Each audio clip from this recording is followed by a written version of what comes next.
Anime review video number 18 से याद आया मुझे 18 के संतरे दबाने हैं। ओके, जोक्स असाइड गाइस, लेकिन आज की वीडियो में हम एक ऐसी एनीमे का रिव्यू करने वाले हैं जिसकी स्टार्टिंग में तो बहुत ही ज़्यादा हाइप थी। मतलब जब इस एनीमे का अनाउंसमेंट हुई थी कि इस मांगा का एनिमेशन आ रहा है, लोग बहुत ज़्यादा हाइप थे और लोग इसकी राह देख रहे थे कि उन्हें एक बहुत ही तगड़ा एनीमे देखने को मिलेगा।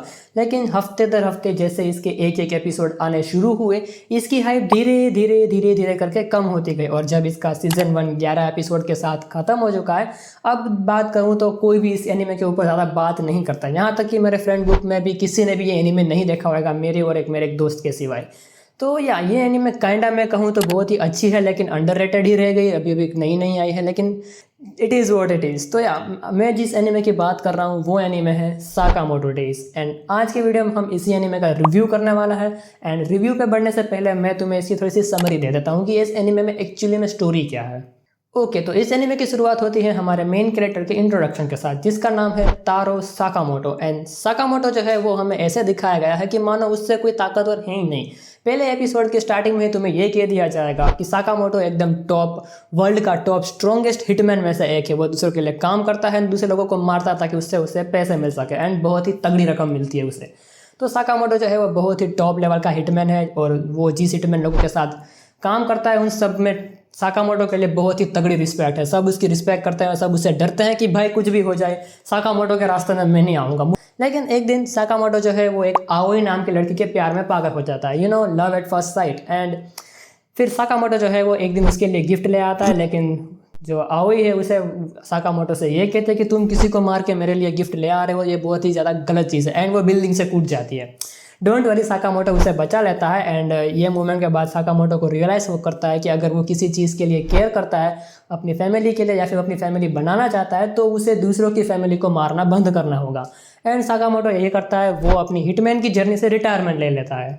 इसके बाद साकामोटो जो है वो उस लड़की से शादी करता है। फिर साकामोटो की एक बेटी भी होती है एंड जिस वॉइस एक्टर ने उसकी बेटी की वॉइस एक्टिंग करी है यार, आई लव हर, मतलब बहुत ही अच्छी वॉइस एक्टिंग करी है।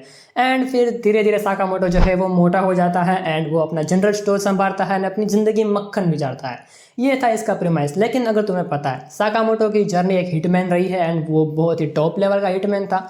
और अगर तुमने जॉन विक देखी तो तुम्हें पता होगा कि जॉन विक के वर्ल्ड में एक टॉप टेबल करके कुछ था जो कि बहुत ही बड़े एज ए ऑर्गेनाइजेशन थी और वो सारे अंडरवर्ल्ड को कंट्रोल में रखती थी। ऐसा सेम प्रेमाइस इस एनिमे में भी है, जिसको हम ऑर्डर के नाम से जानते हैं। और इस ऑर्डर में वर्ल्ड के टॉप 5 या 6 असैसिन्स होते हैं जो ये सभी लोग एक साथ काम करते हैं। मतलब ये वैसा वाला सीक्वेंस है। और हमारा साकामोटो जो है वो उन मेंबर्स में से एक था। मतलब साकामोटो भले ही अपनी जर्नी से रिटायरमेंट ले ली हो उसने, लेकिन अपने पास्ट में उसने जो काम किए हैं उसकी वजह से इसकी प्रेजेंट में भी दिक्कतें आएंगी। एंड उसी की वजह से इस सीरीज़ की स्टार्टिंग होती है, जहां पर हमें पता चलता है कि किसी ने साकामोटो के ऊपर $1 बिलियन की बाउंटी लगा दी है।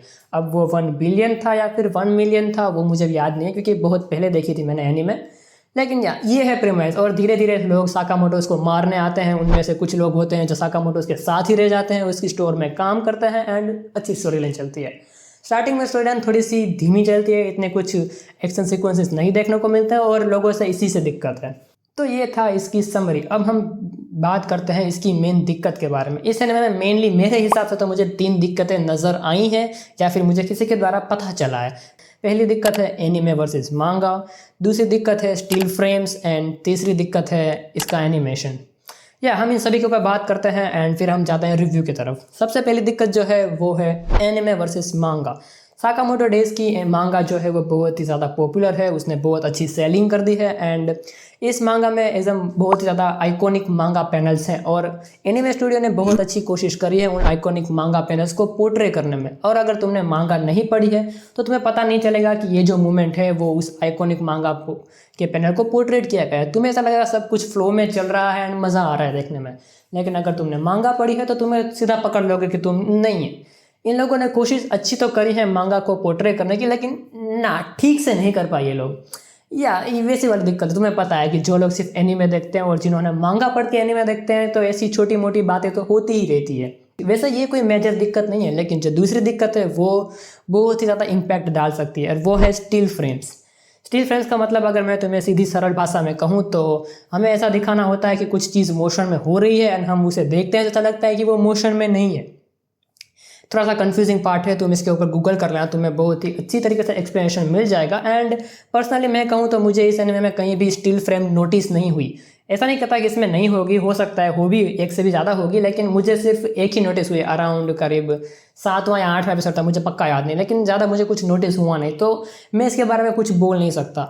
वेल, अगर हम तीसरी बात के बारे में बात करें तो तीसरी बात है एनिमेशंस। लोगों की एक्सपेक्टेशन बहुत ही ज़्यादा हाई चली गई थी इस एनिमे के दौरान। मतलब लोगों ने एक्सपेक्ट कर लिया था कि jujutsu Kaisen season 2 Shibuya arc जैसी तगड़ी एनिमेशन देखने को मिलेगी, एंड लोगों को वैसी तगड़ी एनिमेशन देखने को नहीं मिली।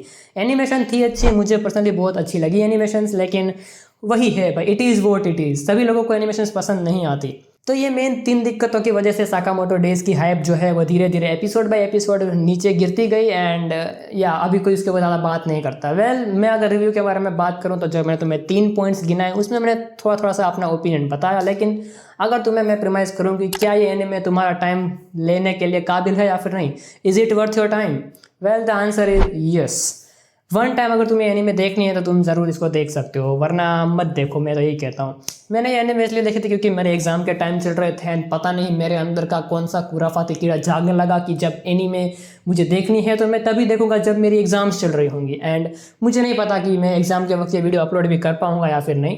तो साकामोटो डेज का अगर मैं मेनली बात करूँ, एनिमेशंस बहुत ज़्यादा अच्छी हैं, तुम्हें इस एनीमे को वन टाइम तो देखना चाहिए। स्टोरी बहुत ज़्यादा अच्छी है, एंड सीजन 1 में वो लोग जो विलन का बिल्डअप करते हैं धीरे धीरे कि विलन धीरे धीरे आ रहा है। एक ऐसा विलन है जो कि हिटमैन को ही असैसिनेशन कर रहा है, मतलब वो विलन ऐसा है जो कि हिटमैन को ही मार रहा है। मतलब या तुम सोच चुके हो, हम हिटमैन को हायर करते हैं किसी और को मारने के लिए, और विलन जो है वो खुद हिटमैन्स को ही मार रहा है। तो उसके बारे में बिल्डअप होता है, बहुत अच्छे अच्छे कैरेक्टर्स इंट्रोड्यूस कराए जाते हैं, जिनमें से मेन ओसारागी, एंड उसका वेपन जो चेंजो वो चलाती है, आय हाय हाय, मजा आ गया वो देख के।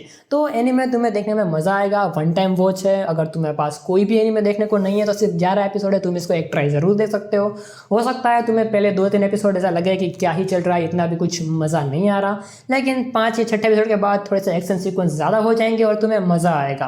बाकी स्टोरी में डेप्थ अभी उतनी नहीं है, लेकिन एक्सपेक्टेशन है कि सीजन 2 में थोड़ी सी स्टोरी की डेप्थ बढ़ जाएगी, और सीजन 1 के एंड में सीजन 2 के लिए थोड़ी सी हाइप क्रिएट भी करी गई है। सो मेरे हिसाब से तुम्हें एनीमे देखनी चाहिए, लेकिन वन टाइम वॉच है, तुम्हारी मर्जी, तुम देखो या ना देखो। बाकी गाइस, आज की वीडियो के लिए बस इतना ही। आई होप तुम्हें ये वीडियो पसंद आई होगी और तुम्हें समझ में आया होगा कि साकामोटो डेज की हाइप कम क्यों हो रही है और क्या तुम्हें इसको देखना चाहिए या फिर नहीं। वेल, आज की वीडियो के लिए बस इतना है। तुम्हें वीडियो पसंद आई हो, वीडियो को लाइक करना, चैनल पर नए हो बेशक सब्सक्राइब करो। Till then, thanks for watching.